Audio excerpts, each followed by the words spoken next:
हाँ तो दोस्तों नमस्कार। आज आपके बहुत दिनों की मेहनत जो आप बहुत दिनों से इंतज़ार कर रहे थे वो आज इंतज़ार की घड़ियाँ समाप्त हो चुकी है। और अगर हम देखें तो आज हम जो पढ़ने वाले हैं वो मैथ्स आज से हम स्टार्ट करने वाले एकदम जीरो लेवल से, एकदम बेसिक से स्टार्ट करेंगे दोस्तों, ताकि अगर आपका कहीं पे कॉन्सेप्ट आप जो भूल चुके हैं या कहीं ना कहीं आपको कोई दिक्कत आ गई है या फिर आप स्टूडेंट हैं फर्स्ट टू 10th तक, आप किसी भी लेवल पे हैं, किसी भी स्टैंडर्ड पे है, आपको कोई प्रॉब्लम नहीं होगी। हम फर्स्ट टू 10th तक एकदम ऐसे एकदम जीरो से लगा के 10th तक की सारी तैयारी करेंगे, वो सारे मैथ्स यहाँ पर कवर होंगे। इसके बाद मैं 10th के बेसिकली 10th एंड 12th के सारे एक्सरसाइज के सारे क्वेश्चन के वीडियो अलग से बना के मैं अपलोड कर दूंगा। 10th और 12th के स्पेशली अलग से वीडियो मिलेंगे। बाकी 10th तक जितने भी मैथ्स हैं सारी क्लासों के, वो सब आपको एक साथ मिलेंगे। अगर आप पढ़ाई कर लिए हैं या आप स्टूडेंट नहीं हैं और फिर भी आप मैथ सीखना चाहते हैं तो एकदम आपके लिए भी जीरो लेवल से आज हम मैथ स्टार्ट करने वाले हैं। और अगर आप कंपटीशन एग्जाम की तैयारी कर रहे हैं, अगर आप कंपटीशन एग्जाम की तैयारी करना चाहते हैं तो ये आपके लिए बहुत ही अच्छा मौका हो सकता है दोस्तों।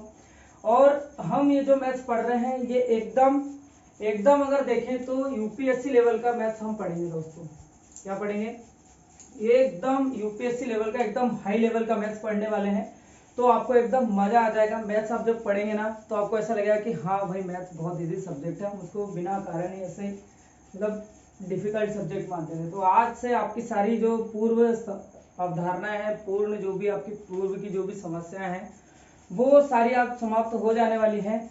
और मैं एक बात आपको और बता देना चाहता हूँ कि अगर आप कहीं पे छोटा मोटा कोचिंग चलाते हैं या किसी भी प्रकार से आप मेरी मदद चाहते हैं या आप कंपटीशन एग्जाम की कहीं तैयारी करवाते हैं और आप अपनी क्लासों का प्रमोशन करना चाहते हैं तो भी आप मुझसे संपर्क कर सकते हैं। मेरे नंबर पर आप मैसेज कर सकते हैं, मैं बिल्कुल आपकी मदद करने के लिए तैयार हूँ।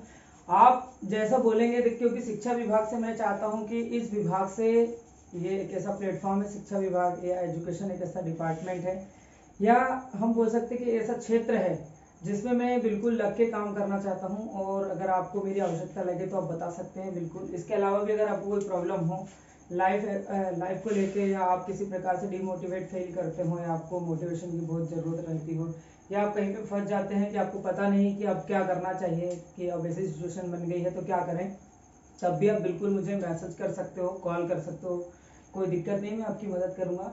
और अगर देखें हम तो सबसे मैथ्स में स्टार्टिंग अगर होती है तो संख्या पद्धति से होती है, जिसको हम अगर इंग्लिश में देखें तो नंबर सिस्टम बोलते हैं। हम बिल्कुल एकदम नंबर सिस्टम जीरो से स्टार्ट करेंगे। बिल्कुल आप ये सोच के बैठिएगा कि आपको मैथ्स में कुछ भी नहीं पता है, कुछ भी नहीं जानते आप, और आप सब कुछ सीखना चाहते हैं तो आप बहुत अच्छे लेवल पे सीख पाएंगे।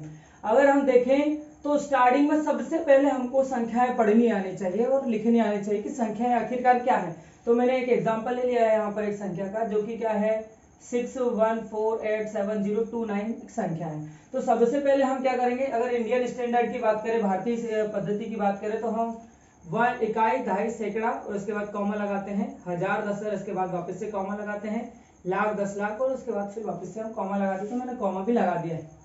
अगर हम इसको पढ़ने की बात करें तो इकाई, दहाई, सैकड़ा, 1000 10 हजार, लाख 10 लाख, करोड़, यानी 6 करोड़ बनता है अपना। क्या बनता है दोस्तों?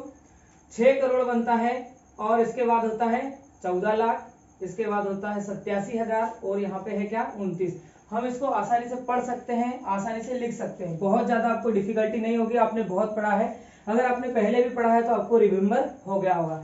अगर हम देखें तो इसके बाद एक छोटी सी चीज आती है जाति मान, जिसको बोलते हैं, और हम अगर उसको इंग्लिश में देखें तो लोकल वैल्यू बोलते हैं। तो कोई भी संख्या, मैंने स्पेशली लिख दिया है कि संख्या में कोई भी संख्या हो, उसका कोई भी अंक हो, संख्या में अंक का अपना खुद का मान, अपना खुद का मान जो होता है वही उसका जातीय मान होता है। खुद का मान जातीय मान होता है। ठीक है, ठीक है ना दोस्तों?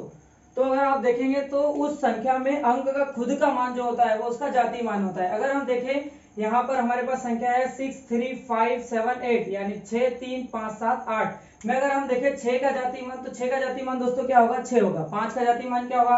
5 होगा। और इस संख्या में अगर देखें तो हम 3 का जातीय मान क्या होगा दोस्तों? 3 होगा। इसे स्पष्ट लग रहा है। जहां पर जो भी संख्या है अगर उसके हम जातीय मान की बात करें तो जो वो नंबर है वही उसका जातीय मान भी होता है। हम लोकल वैल्यू की बात करें तो जैसे 8 है, ये 8 है, तो 8 का जाति मान क्या होगा, लोकल वैल्यू 8 ही होगी। ठीक है, इसके बाद अगर हम देखें तो हमारे पास हम देखते हैं तो हमको आवश्यकता लगेगी स्थानीय मान की। किसकी लगेगी दोस्तों, स्थानीय मान की, जिसको इंग्लिश में बोलते हैं प्लेस वैल्यू। अगर हम बात करें प्लेस वैल्यू की तो हमारे पास एक वही नंबर मैंने वापस से ले लिया है 63578। अब ये नंबर है दोस्तों, तो इसमें अगर हम बात करें किसकी, 5 का स्थानीय मान दोस्तों, अगर हम 5 के स्थानीय मान की बात करें तो ये यहाँ पर हमारा 5 कहाँ मिलता है दोस्तों, यहाँ पर मिलता है। तो हमने इस 5 को ले लिया है और इसके बाद 1 इन 2 डिजिट है तो हम क्या करते हैं 2 0 लगा देते हैं। अगर हम बात करें 2 0 हमने क्यों लगाया, क्योंकि दोस्तों यहाँ पर ये है इकाई और ये है दहाई, तो दहाई के अंक के लिए हमको क्या करना पड़ता है, 10 का मल्टीप्लाई करना है। और ये कौन सा है, सैकड़ा, तो यहाँ पर किसका मल्टीप्लाई करना पड़ता है, 100 का दोस्तों। और अगर यहाँ पे अगर ये यहाँ पर 3 की बात करें तो यहाँ पर हम किसका करेंगे, 1000 का। वेरी गुड, हम 1000 का करेंगे। और अगर यहाँ पर 6 की बात करें तो यहाँ पे किसका करना पड़ेगा हमको दोस्तों, 10,000 का गुना करना पड़ेगा। यानी 6 का स्थानीय मान क्या होगा, अगर हम 6 का देखें तो 6 1 2 3 4 1 2 3 4 शून्य लग जाती है दोस्तों। अगर यहाँ पर देखें हम तो कितनी शून्य लग रही है, 1 2 3 और 4। तो आपको समझ में आया होगा कि हम इसमें अगर 6 का हमको स्थानीय मान निकालना है तो हम क्या करते हैं, उस संख्या को 6 को लिख देते हैं और उसके बाद जितने अंक है उतनी हम शून्य लगा देते हैं। क्यों लगा देते हैं दोस्तों, क्योंकि ये 6 जो है वो कौन से स्थान पे है, 10,000वें स्थान पर है। कौन से स्थान पर है, 10,000वें स्थान पर है। तो हम क्या करते हैं, 10,000 में किसका गुना कर देते हैं, 6 का गुना कर देते हैं। तो अगर 6 का गुना करें तो ये 6 कम 6 हो जाएगा और 1 2 3 4 शून्य, तो 1 2 3 4 शून्य। तो इस तरह से हम इसका स्थानीय मान निकाल सकते हैं। तो ऐसे ही किसी भी नंबर का निकाल सकते हैं। तो देखा हमने यहाँ पे देखा है कि 5 का स्थानीय मान क्या है, 500 है। तथा अगर बात करें हम 7 का स्थानीय मान, तो 7 का स्थानीय मान कहाँ है दोस्तों, यहाँ पर है। तो 7 में क्या होगा, 7 में हम क्या कर देंगे, 10 का गुना कर देंगे तो कितना हो जाएगा, 70 स्थानीय मान हो जाएगा। बहुत सरल है ये क्वेश्चन, स्टार्टिंग से है। मुझे पता है कि आप लोगों को ये सब सारी चीजें पता होगी वैसे तो, लेकिन फिर भी जिनको नहीं पता थी उनको भी आज पता चल गई होगी। अब हम इसके बाद अगर देखें तो अब हम देखेंगे विभाज्यता के नियम इसी चैप्टर में। किसमें देखेंगे, इसी चैप्टर में विभाज्यता के नियम देखेंगे। क्योंकि विभाज्यता के जो नियम हैं इनके अलावा अगर हम देखें, इन विभाज्यता के नियमों को अगर छोड़ दें तो बहुत सारे जो क्वेश्चन रहते हैं मैथ्स के, उनमें हम डिवाइड नहीं कर पाते। या फिर हम उनमें क्या कर सकते हैं, उनमें अगर भाग विधि का हम उपयोग करें तो भाग विधि में हमको पता नहीं चल पाता कि 2 का भाग कब देना है, 3 का कब देना है, 5 का कब देना है। तो विभाज्यता के नियम के हम अंतर्गत देखेंगे। तो बस एक 3 का नियम और है हमारे पास 5 का नियम। हमारे पास दोस्तों अगर हम बात करें तो हमारे पास 2 का नियम, हमारे पास कब 2 का हम भाग दे सकते हैं ये हमको पता होना चाहिए। अगर हम देखें बात करें आप, यदि किसी संख्या का इकाई अंक क्या हो दोस्तों, 0 हो, 2 हो, 4 हो, 6 हो और 8 हो। अगर इन संख्याओं में से कोई संख्या होती है या 8 में से कोई अंक हो तो वह संख्या 2 से पूर्णतः विभाजित होगी। अगर हम किसी संख्या की बात करें और उस संख्या में 0 2 4 6 और 8 कौन से स्थान पर हो दोस्तों, इकाई के अंक पर हो। किस पर हो, इकाई के अंक पर हो, तो वो संख्या 2 से पूर्णतः विभाजित हो जाएगी। जैसे हमारे पास कुछ एग्जाम्पल है। अगर इस संख्या की बात करें तो ये 97,352 है। क्या है, 97,352। और इसकी इकाई प्लेस की बात करें तो 2 है दोस्तों यहाँ पर। और हमने नियम में क्या पढ़ा है कि 0 2 4 6 8 हो तो वो संख्या क्या होगी, 2 से विभाजित हो जाएगी। तो यहाँ पर 2 है तो ये संख्या 2 से विभाजित हो जाएगी, हमको देखने की ज्यादा जरूरत है ही नहीं। अगर हम इस संख्या 584 की बात करें तो इकाई अंक क्या है दोस्तों, 4 है। 4 हमने पढ़ा है कि नियम में 4 होना चाहिए इकाई के प्लेस पे, तो 4 है। तो ये संख्या भी पूरी तरह क्या हो जाएगी, विभाजित हो जाएगी। आप अगर देखेंगे इस नियम को, अगर आप याद कर लेंगे या आपको अगर ये नियम पता है तो आप संख्या को देखेंगे और झट से तुरंत ही बता देंगे कि वो संख्या 2 से डिवाइड होगी या नहीं होगी। अगर इस संख्या की बात करें तो 666 है हमारे पास, और इस 666 में इकाई अंक क्या है, 6 है दोस्तों। तो हमारे नियम में आता है कि अगर इकाई पे 6 अंक है, 6 अंक आए, अगर इकाई अंक किसी संख्या का 6 हो तो क्या हो जाती है, वो 2 से डिवाइड हो जाती है पूरी। अगर इसकी बात करें तो यहाँ पर क्या है, 0 है। और हमारे नियम में 0 का एक नियम है कि अगर 0 इकाई अंक पे होता है तो वो 2 से विभाजित हो जाती है। तो इस संख्या को 540 को हम देख कर ही बता सकते हैं कि ये 0 है इसका इकाई अंक, तो ये क्या हो जाएगी, 2 से विभाजित हो जाएगी। ऐसे ही हम देखें 3 का नियम रहता है। तो 3 का नियम क्या रहता है, यदि दी गई संख्या के सभी अंकों का योग 3 से पूर्णतया विभक्त हो जाए, मतलब अगर कोई संख्या है तो उसके सारे अंकों को आप जोड़ लीजिए। क्या करेंगे आप, सारे अंकों को जोड़ लेंगे तो वह संख्या 3 से पूर्णतया विभाजित हो जाएगी। अगर उसका योग जो आता है वो 3 से पूर्णतया विभाजित हो जाए वह संख्या, तो वह 3 से क्या हो जाएगी, पूर्णतः विभाजित हो जाएगी। अगर हम इस संख्या की बात करें तो 7 में अगर हम 5 जोड़े तो कितना हो जाएगा, 7 और 5 कितना हो जाएगा, 12। 12 में अगर 6 जोड़े तो क्या हो जाएगा, 18।